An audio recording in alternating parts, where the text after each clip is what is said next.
राष्ट्र सर्वप्रथम, राष्ट्र सर्वप्रथम, राष्ट्र सर्वप्रथम, राष्ट्र सर्वप्रथम। राष्ट्र सर्वप्रथम की बात कार्यक्रम में आप सभी राष्ट्रवासियों का हार्दिक स्वागत है। बिहार के पटना, नालंदा और गुजरात के गोधरा से नीट पेपर लीक होने के संकेत मिलने पर केंद्रीय शिक्षा मंत्री धर्मेंद्र प्रधान ने प्रतिक्रिया दी है। केंद्रीय शिक्षा मंत्री ने पेपर लीक के आरोपों से इनकार कर दिया था, लेकिन अब उन्होंने कहा कि नीट परीक्षा को लेकर कुछ अनियमितताएं सामने आई हैं। कई इलाके पानी की भारी किल्लत से जूझ रहे हैं। इस बीच दिल्ली की जल मंत्री अतिशी ने बड़ा आरोप लगाया है। उन्होंने कहा कि दिल्ली में पानी की परेशानी बढ़ाने के लिए पाइपलाइन काटने की साजिश हो रही है। हाल ही में 18वीं लोकसभा का चुनाव आयोजित किया गया और नई सरकार का गठन हुआ। वहीं संसद भवन की भव्यता को और बढ़ाने के लिए लोकसभा सचिवालय ने संसद भवन परिसर में प्रेरणा स्थल का निर्माण किया है, जिसका आज देश के उपराष्ट्रपति जगदीप धनखड़ ने उद्घाटन किया। पानी की किल्लत को लेकर भाजपा ने आम आदमी पार्टी के खिलाफ मोर्चा खोल दिया है। विरोध प्रदर्शन के साथ इस मुद्दे पर भाजपा सांसद भी सरकार को घेरने में जुटे हैं। पेयजल संकट पर भाजपा आज दिल्ली में विभिन्न स्थानों पर मटका फोड़ प्रदर्शन कर रही है।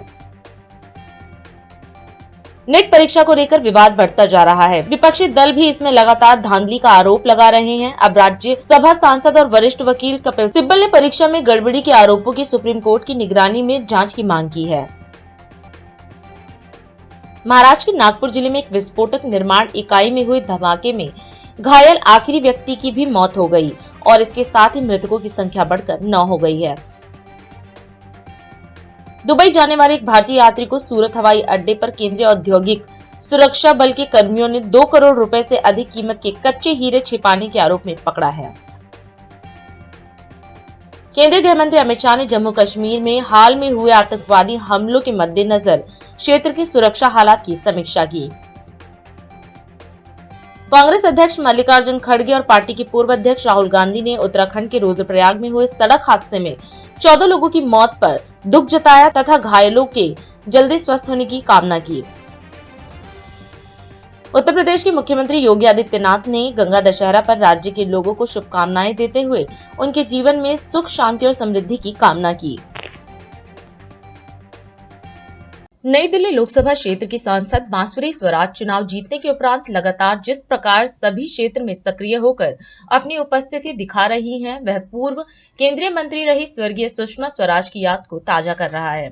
नई दिल्ली संसदीय क्षेत्र की सांसद बांसुरी स्वराज न सिर्फ मीडिया के सभी सवालों का जवाब दे रही हैं, बल्कि पानी के मुद्दे पर जहां केजरीवाल सरकार को कटघरे में खड़ा कर रही हैं, वहीं दूसरी ओर अपने सीनियर भाजपा नेताओं से जहां आशीर्वाद प्राप्त कर रही हैं, वहीं कार्यकर्ताओं के बीच भी जगह जगह अपनी उपस्थिति दर्ज करवा रही हैं। माननीय मंत्री आतिशी जी की और केजरीवाल सरकार की नीयत ही नहीं है काम करने की। इन्होंने 1 दशक के शासन में 600 करोड़ रुपए के मुनाफे वाले दिल्ली जल बोर्ड को 73,000 करोड़ रुपए के घाटे में लाकर खड़ा कर दिया है। इनकी नीयत ही नहीं है काम करने की। मार्च में ही आईएमडी ने बोल दिया था कि भीषण गर्मी होने वाली है दिल्ली में, लेकिन इन्होंने कुछ नहीं करा। इन्होंने दिल्ली जल बोर्ड के इंफ्रास्ट्रक्चर में कोई रिपेयर नहीं करी, उसको कोई इम्प्रूवमेंट नहीं करी। आज 40% से ज्यादा पानी दिल्ली का वेस्ट हो जाता है, या तो वेस्टेज में यानी वाटर वेस्टेज में, या फिर इलीगल टैंकर माफिया चुरा कर ले जाता है।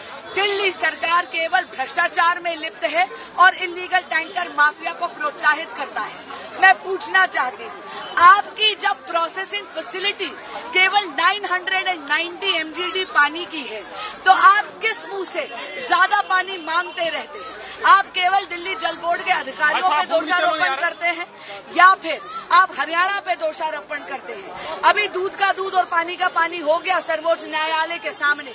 ऑनरेबल सुप्रीम कोर्ट के समक्ष हिमाचल ने कह दिया कि कोई सरपंच पानी नहीं है।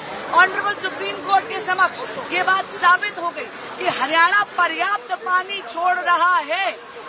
1000 50 क्यूसेक पानी हरियाणा छोड़ रहा है, लेकिन दिल्ली की अगर कैपेसिटी ही 990 MGD है तो मुझे बताइए दिल्ली सरकार वो ज्यादा फालतू पानी का इलीगल टैंकर माफिया के लिए मांग रही है। दुर्ग में अखिल भारतीय दिव्यांग समूह आदर्श विवाह समारोह आयोजित किया गया। इस अवसर पर कार्यक्रम में छत्तीसगढ़ के मुख्यमंत्री सीएम विष्णुदेव साय ने कार्यक्रम में प्रतिभाग किया। इस दौरान सीएम ने सभी दिव्यांग विवाहित जोड़ों को शुभकामना दी और उनके खुशहाल दाम्पत्य जीवन की कामना की। सीएम साय ने इसे पुण्य व परोपकार का काम बताया। इसके साथ ही सीएम ने बताया कि प्रधानमंत्री नरेंद्र मोदी के प्रयासों से विकलांग शब्द को बदलकर दिव्यांगजन कर सम्मान देने का काम किया है। आज इस्पात नगरी भिलाई की इस पावन धरती में आस्था बहुउद्देशीय कल्याण संस्थान द्वारा हमारे दिव्यांग भाई बहनों के वैवाहिक कार्यक्रम में संस्था के पदाधिकारीगण, महानुभावगण और आज इस बहुत ही पुण्य कार्यक्रम में पधारे सभी सज्जनवृंद, मातृशक्ति माताएं बहनें, सबसे पहले मैं इस आस्था बहुउद्देशीय कल्याण संस्था का आभार व्यक्त करना चाहूंगा, जिन्होंने इस पुण्य कार्यक्रम में हमें यहां पर बुलाए। आज हमारा सौभाग्य है कि हमारे दिव्यांग भाई बहनों के वैवाहिक कार्यक्रम में मुझे शामिल होने का सौभाग्य मिला है। मैं ऐसे सभी दिव्यांग भाई बहनों का जिनका आज विवाह कार्यक्रम संपन्न हो रहा है, उनको बहुत बहुत बधाई देता हूं, शुभकामनाएं देता हूं। उनका दाम्पत्य जीवन सुखमय हो, मंगलमय हो, इसकी मैं भगवान से कामना करता हूं। और ये आस्था बहुउद्देशीय कल्याण संस्थान, इससे मैं पिछले कई वर्षों से जुड़ा हुआ हूं।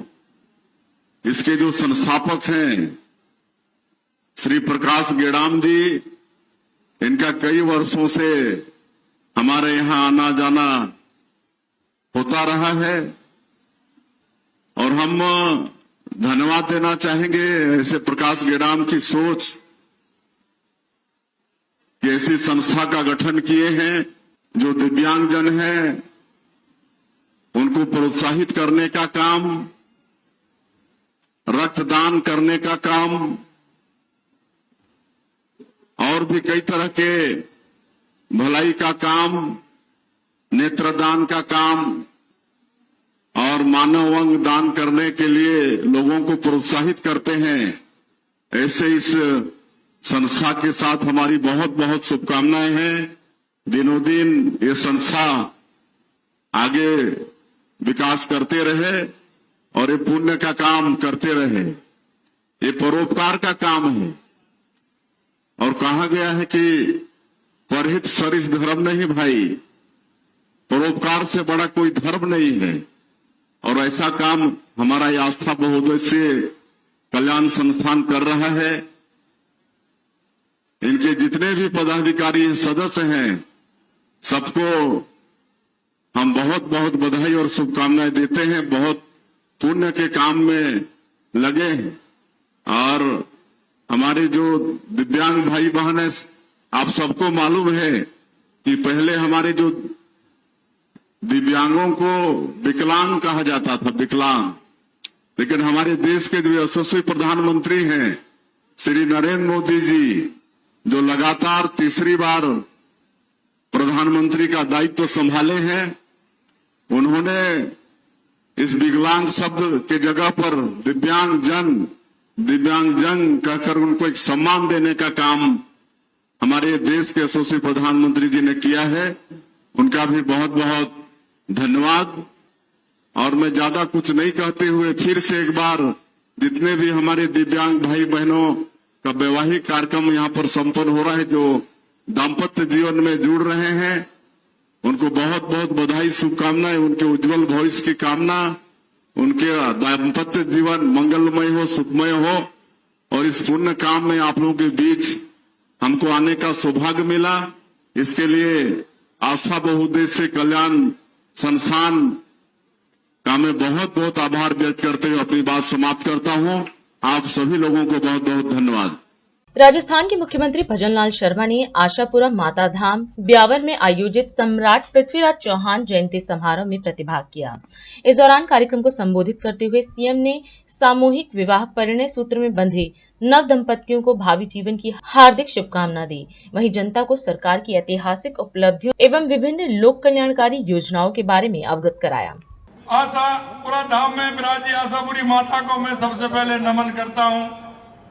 मैं सम्राट पृथ्वीराज चौहान के जन्मोत्सव समारोह समिति ब्यावर को जन्म उत्सव के भव्य आयोजन के लिए मैं बहुत बहुत बधाई और साधुवाद देता हूं। साथ ही मैं आपको भी साधुवाद देना चाहता हूं कि मगरा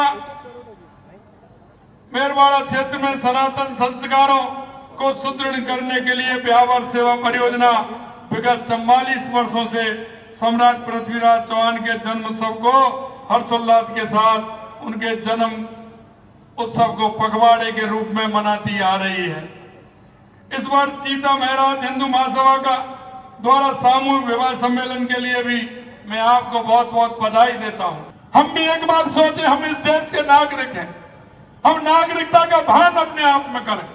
हमारे बीच में, हमारे गांव में, हमारे मोहल्ले में अगर कोई ऐसा व्यक्ति रहता है, हमारी ऐसी माता बहनें रहती है, ऐसा कोई बुजुर्ग रहता है, ऐसा कोई गरीब रहता है, ऐसा कोई दिव्यांग रहता है, तो उसको लाइए, नागरिक होने का कर्तव्य भी निभाइए और उस योजना का पूरा पूरा उसको लाभ मिले, इसकी चिंता करना हर व्यक्ति का काम है। हर नागरिक का काम उनकी चिंता करना है, क्योंकि जब तक हर व्यक्ति, हर मनुष्य इस बात को नहीं सोचेगा कि इन योजनाओं का लाभ नीचे तक मिले, जब तक वो नहीं जाएगा। इसलिए इतना ही कहना चाहता हूं, हम नागरिक होने का कर्तव्य निभाते हुए उन योजनाओं को आगे बढ़ाते हुए, हमारे किसान की योजनाएं हो, इतनी योजना है, लेकिन आप उन योजनाओं का लाभ उठाएं। मैं इतना ही कहना चाहता हूं, आप सभी ने मेरे को यहाँ बुलाया, मेरा जो मान और सम्मान किया, मैं पुनः वर वधू को बहुत बहुत शुभकामनाएं देना चाहता हूं और मैं निवेदन करना चाहता हूं कि इस दाम्पत्य जीवन इनका सुखी और समृद्ध अच्छा हो। आप सभी लोग आए, आपके लिए मैं बहुत बहुत धन्यवाद और साधुवाद देना चाहता हूं। आयोजकों ने जिस तरह का ये कार्यक्रम रखा है, निश्चित रूप से मन प्रसन्न है कि जिस तरह के आयोजन होने चाहिए वो आयोजन आपने किया है और समाज में दिशा देने का काम किया है। और मित्रों, मैं आपसे अंत में यही कहना चाहता हूं, समाज बहुत बड़ा होता है, समाज के अंदर जो भी बुराइयां हैं उन पर हमें विचार करना होगा। अगर मैं विचार बदल करके उस समाज को आगे ले जाना होगा। अंत में मैं आप सभी को बहुत बहुत धन्यवाद देता हूं। आप सभी को बहुत बहुत धन्यवाद। जय हिंद, जय भारत, नमस्कार।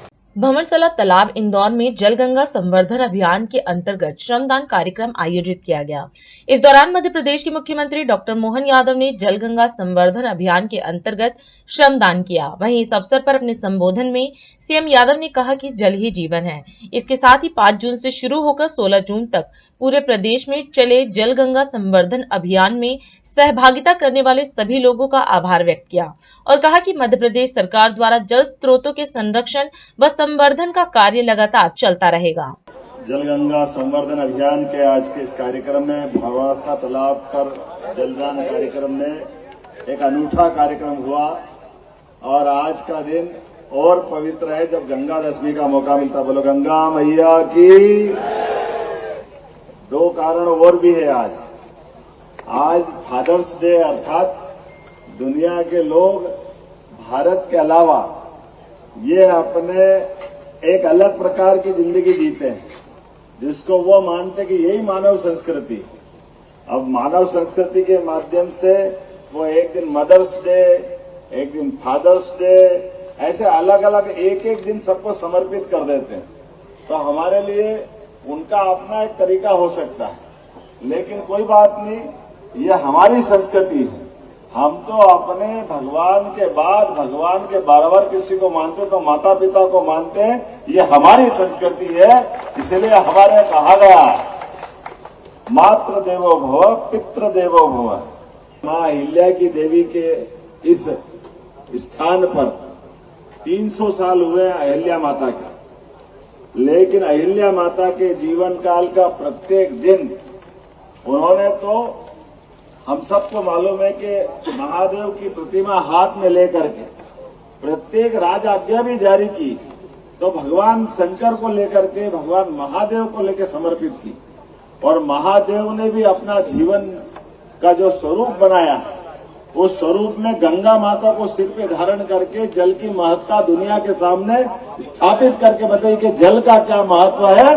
और ये सबने मिलकर के जीवन में प्रकृति के लिए क्या कहा है, वेद मंत्रों में भी बोला है। एक वेद मंत्र है, यत पिंडे तत् ब्रह्मांडे, जैसा पिंड होता है वैसा ही ब्रह्मांड होता।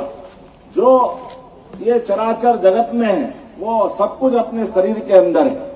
केवल इस शरीर के अंदर की व्यवस्थाओं को समझने की जरूरत है, जानने की जरूरत है। पंच तत्वों का बना हुआ शरीर हमको अपने जीवन में सदैव प्रकृति से जुड़ने के लिए लालायित करता है। इसलिए हमारी संस्कृति में कोई भी पूजा विधान बिना जल के संकल्प के शुरू ही नहीं होता, जल से शुरू होकर जल में ही समापन करते हैं। इसलिए ये शरीर भी पंच तत्वों का छूटेगा तो सारे तत्वों में विसर्जन करते हुए अस्थियां जल में ही विसर्जित करेंगे। ऐसा माना जाता है कि जैसे जल में अस्थियां विसर्जित हो गई तो हमारा मोक्ष हो जाएगा, ये कामना रहती। ऐसे में जल के लिए आज अब जल का जीवन जल ही जीवन है ये बता तो दिया है, लेकिन बताने के साथ साथ इसके कष्ट भी बढ़ गया। जल के आधार पर जल की उपयोगिता हम सब अभी तो वो पीढ़ी के लोग भी हैं जिनके यहाँ एक हंडे गगरे में पानी भर करके पूरा दिन चलता था, अगले दिन नंबर आता था। लेकिन अब अपने लिए कठिनाई ये है कि एक हंडा गगरा तो एक आदमी को एक दिन में ही लग रही है, पूरे परिवार वालों को पूरी टंकी कम पड़ रही है। ये जल के साथ उसका व्यय भी हुआ है, लेकिन व्यय के साथ अपव्यय ज्यादा हो रहा है। तो आज हमारे बीच में जो हम संकल्प कर रहे हैं ये जल के अपव्यय को रोकने के लिए भी और जल का संचय करने के लिए भी। और जल के संचय में आपकी जानकारी के लिए जिनको मानना वो मानते, नहीं मानना वो नहीं मानते, लेकिन नहीं मानने वाले भी कोविड में सब मानने लग गए कि भारत वाले कितने आगे हैं। आयुर्वेद के माध्यम से सबकी जान बची तो काढ़ा ही काम में आया। हमारे यहाँ कहा गया कि सूने कुएं को बंद मत करो, कुएं को जिंदा रखो, कुएं में भी प्राण। बावड़ी को कचरे का ढेर मत बनाओ, बावड़ी की भी बददुआ लगेगी। तालाब कोई गंदगी का पोखर नहीं है, तालाब की भी आत्मा है, सबकी बददुआ लगती, सब में जीवन है। इसलिए इस सारे जीवन में संजीवन है। हमारी संस्कृति इन सारी बातों को लेके चलती। इसी कारण से मुझे इस बात की प्रसन्नता है जब हमारा लिए अपनी सरकार बनी और कहा कि 5 तारीख का पर्यावरण दिवस से हम अपने इस कार्यक्रम की शुरुआत करने के लिए 1 दिन का कार्यक्रम था। तो हमने कहा पर्यावरण दिवस विश्व वालों को करने दो, क्योंकि वो उधर हमारे लिए भी है, लेकिन हम समापन करेंगे गंगा दशमी तक। तो आज गंगा दशमी है, आप सबको हमको आशीर्वाद गंगा मैया दे रही है। बोले गंगा मैया की। तो मेरी अपनी ओर से आप सबको अच्छे अभियान की बधाई। अभी समय है एक ब्रेक का, हम चलते हैं ब्रेक पर। आप कहीं जाए नहीं, छोटा सा ब्रेक।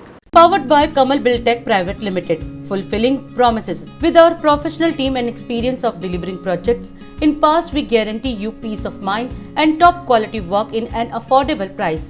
और अधिक खबरों के लिए आप हमारे YouTube चैनल दैनिक इंडिया दर्पण को अभी सब्सक्राइब करें और नोटिफिकेशन के लिए बेल आइकन को प्रेस करना ना भूलें। राष्ट्र सर्वप्रथम की बात कार्यक्रम में ब्रेक के बाद एक बार फिर आप सभी राष्ट्रवासियों का स्वागत। देश की राजधानी दिल्ली के कई इलाकों में लोग गंभीर जल संकट का सामना कर रहे हैं।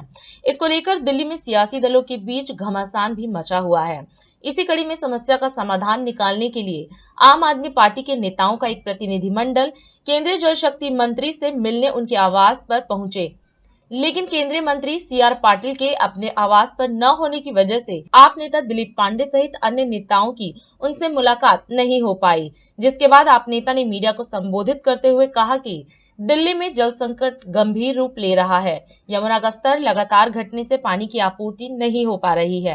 उन्होंने कहा कि पानी के अवरोध को कम करने में यदि केंद्र सरकार सहयोग करे तो दिल्ली की जनता को जल संकट से राहत मिलेगी। इसके साथ ही उन्होंने कहा कि केंद्रीय मंत्री CR पाटिल को हरियाणा के द्वारा दिल्ली के हक का पानी रोकने के संबंध में पत्र सौंपा गया है।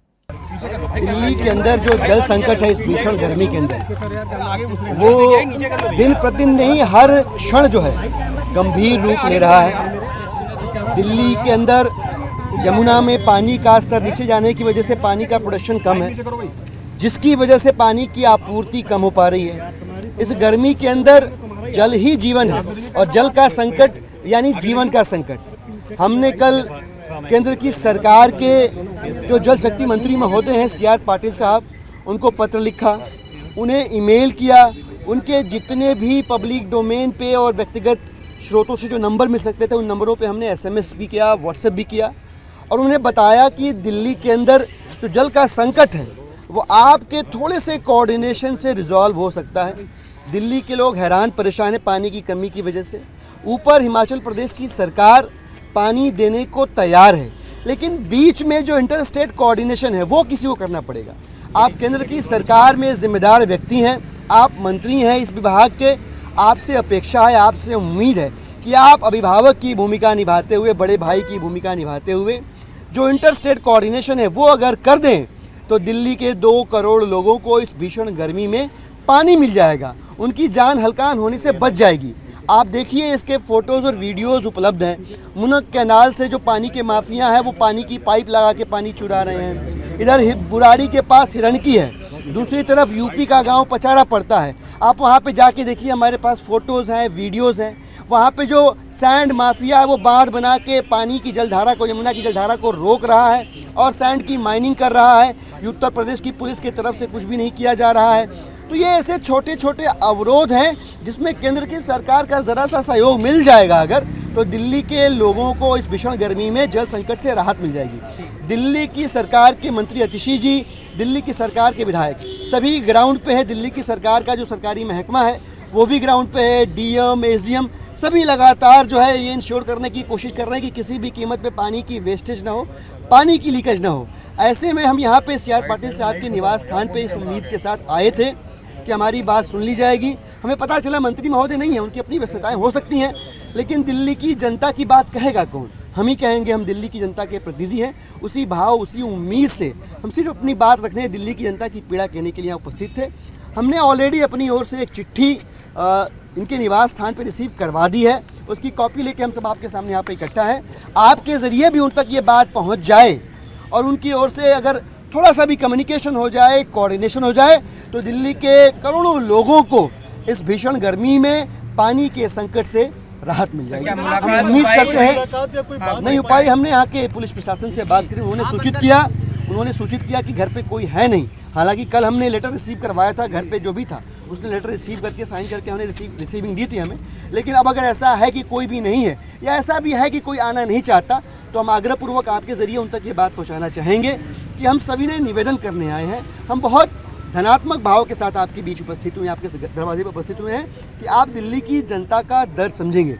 नया आपको मंत्रालय मिला है। हम ये भी समझ सकते हैं कि मंत्रालय की कार्रवाई को, मंत्रालय की प्रक्रियाओं को समझने में हो सकता है आपको थोड़े दिन और लगे, लेकिन आप अनुभवी हैं, आप तजुर्बेकार हैं और आप बहुत मजबूत दमखम रखते हैं केंद्र की सरकार में। आपका थोड़ा सा हस्तक्षेप दिल्ली वालों को इस भारी जल संकट से राहत दिला सकता है। आम आदमी पार्टी के विधायक सिर्फ और सिर्फ दिल्ली की जनता की पीड़ा बयान कर रहे हैं। दिल्ली की सरकार सिर्फ और सिर्फ, दिल्ली की सरकार के जल मंत्री सिर्फ और सिर्फ समाधान के ऊपर काम कर रहे हैं। मुझे लगता है कि यह वो समय नहीं है कि आप दिल्ली की जनता के जान के संकट के ऊपर सियासत करें। राजनीति कहीं भी हो, बट ये वो विषय नहीं है, ये वो समय नहीं है। इस समय इस विषय पर हमें दलगत राजनीति से ऊपर उठ के कैसे दिल्ली की जनता को हम राहत दे सकते हैं, इसके ऊपर सबको मिलकर काम करना है। दिल्ली भाजपा अध्यक्ष वीरेंद्र सचदेवा और पूर्व दिल्ली से सांसद एवं भारत सरकार में परिवहन राज्य मंत्री हर्ष मल्होत्रा की उपस्थिति में आज लक्ष्मी नगर से पूर्व विधायक नितिन त्यागी अपने सैकड़ों समर्थकों के साथ भाजपा में शामिल हुए। इस मौके पर वीरेंद्र सचदेवा व सांसद हर्ष मल्होत्रा ने सभी का भाजपा में स्वागत किया। वहीं भाजपा में शामिल होने पर नितिन त्यागी ने आने वाले विधानसभा चुनाव में भाजपा को अपने क्षेत्र से सहयोग देने की बात कही। सभी साथियों को नमस्कार और जो सब साथी मेरे साथ आज यहाँ पे आए, आप सबका मेरे को इस बहुत महत्वपूर्ण दिन पे सहयोग देने के लिए बहुत बहुत धन्यवाद। आप सब मेरी ताकत। अध्यक्ष हमारे सचदेवा जी का और बाकी भाजपा के सभी साथियों का और स्पेशली मनीष वत्स भाई का बहुत बहुत धन्यवाद। ये जो ट्रांजिशन है इसमें मेरी हेल्प करने का, मेरी मदद करने का बहुत दिनों से अंतर्द्वंद सब सर ने बताया वो चल रहा था। हम लोग एक आंदोलन से जुड़े, आंदोलन से एक पार्टी बनी। आंदोलन एक कारण से हुआ, यूपी की सरकार के भ्रष्टाचार के खिलाफ आंदोलन, और वो आंदोलन समाज के कल्याण के लिए आंदोलन हुआ। पर जब तक समाज के कल्याण के लिए आंदोलन होता है तब तक ठीक होता है। जब वो आंदोलन निजी स्वार्थों की तरफ मुड़ जाता है तो सब गड़बड़ होता है। ये मेन कारण है। चुनाव जीतने के लिए हर हथकंडा अपनाने की कोशिश करना, झूठ बोलना, झूठे वादे करना। 1000 रुपए की स्कीम को लेके मैंने एक वीडियो जारी किया था। कम से कम 1 महीना मैंने पार्टी के अंदर इस बात को रखा, क्योंकि मुझे वहां पे पता था कि ये स्कीम नहीं आएगी। ऐसी कई स्कीमें पहले प्रॉमिस की गई जो कि नहीं आई। बहुत सारे झूठे वादे किए गए, पर ये वादा ऐसा था कि हर एक के घर तक अफेक्ट करता। इतना झूठ बोल के चुनाव लड़ने का कोई औचित्य नहीं था, कोई वजह नहीं थी, और मैंने इसके खिलाफ आवाज उठाई। और बहुत जरूरी है कि हम देश के लिए काम करें और करते रहे, निरंतर समाज के लिए, देश के लिए, क्षेत्र के लिए काम करते रहे। मेरी बात को सचदेवा जी ने समझा, हर्ष जी ने समझा, और उन्होंने ये अपॉर्चुनिटी दी कि आप समाज के लिए काम करते रहिए। और आपके जैसे लोग और मेरे जितने भी सब साथी, मेरे बड़े, मेरे छोटे, जो सब यहाँ पे भाई बंधु आए हुए हैं, आप सबके साथ में मिलके हम लोग देश के लिए काम करेंगे, दिल्ली के लिए काम करेंगे। और जैसा अध्यक्ष जी ने कहा है कि इस बार 2025 में भारतीय जनता पार्टी की सरकार दिल्ली के अंदर बनाएंगे। हम लोग इतने बड़े नेता नहीं है कि हम कहें हम दिल्ली जीत के दे देंगे, पर इतना इफेक्ट जरूर रखते हैं कि ये पूर्वी दिल्ली में 6 सीटें भारतीय जनता पार्टी जीती हुई है अभी तक, और अब साथ में मिलकर हम भारतीय जनता पार्टी की 16 सीटें, तो 16 के 16 जीतने की चेष्टा करेंगे। आप सबका बहुत बहुत धन्यवाद मान सम्मान देने के लिए, ये अपॉर्चुनिटी देने के लिए। और कोशिश ये रहेगी कि आपने जो विश्वास दिखाया है हम सब पे, हम सब उस पर खरे उतर सके। बहुत बहुत धन्यवाद। जो साथी आज भारतीय जनता पार्टी परिवार में भाई नितिन जी के साथ यहाँ सम्मिलित हो रहे हैं, मैं आप सबका बहुत बहुत अभिनंदन करता हूँ अपने इस परिवार में। और आपको ये विश्वास भी दिलाता हूँ कि आपको हमारे इस परिवार में जब आप हमारे साथ शामिल हो रहे हैं तो आपको अपनापन ही लगेगा। आपको ये लगेगा कि आप अपने किसी बड़े भाई और छोटे भाई से बात कर रहे हैं, ना कि किसी नेता से बात कर रहे हैं। और इसी तरह से मैं ये भी मानता हूं कि भारतीय जनता पार्टी विश्व का सबसे बड़ा राजनीतिक दल है। इसके अपने सिस्टम के साथ साथ हम सब लोग ग्रो करते हैं, और मुख्य मोटिव समाज की सेवा का रहता है। भारतीय जनता पार्टी का जो मोटो है वो भी नेशन फर्स्ट का है। आज आप सब लोगों ने नितिन भाई के साथ भारतीय जनता पार्टी की सदस्यता ग्रहण की है। मैं फिर एक बार आपका अभिनंदन करता हूं, स्वागत करता हूं, और हम सब लोग मिलकर दिल्ली के लिए, देश के लिए काम करेंगे। बहुत बहुत धन्यवाद। लेकिन मेरा मानना यह है कि अब देश उस स्थान पर खड़ा है जहां आपको अच्छे और बुरे में से एक चुनना है।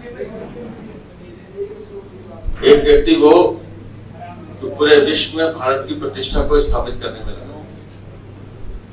एक व्यक्ति वो जो पूरे विश्व में भारत तीसरी आर्थिक सबसे बड़ी शक्ति बने उस काम में लगा है। एक व्यक्ति वो जो पूरे विश्व में भारत की सैन्य क्षमता का, आर्थिक क्षमता का, सांस्कृतिक क्षमता का लोहा मनवा रहा है, और दुनिया आशा भरी निगाहों से आज भारत को देख रही है। तो उसका सिर्फ एक ही कारण है, वो है हमारे प्रधानमंत्री श्री नरेंद्र मोदी। तो अब देश में सिर्फ एक ही विचारधारा काम करेगी, वो है राष्ट्र की विचारधारा। जो देश के लिए काम करेगा वो प्रधानमंत्री नरेंद्र मोदी के साथ चलेगा, प्रधानमंत्री मोदी के लिए काम करेगा। और इसलिए मैं नितिन जी को बधाई देता हूँ। और अधिक खबरों के लिए आप हमारे YouTube चैनल दैनिक इंडिया दर्पण को अभी सब्सक्राइब करें और नोटिफिकेशन के लिए बेल आइकन को प्रेस करना ना भूलें।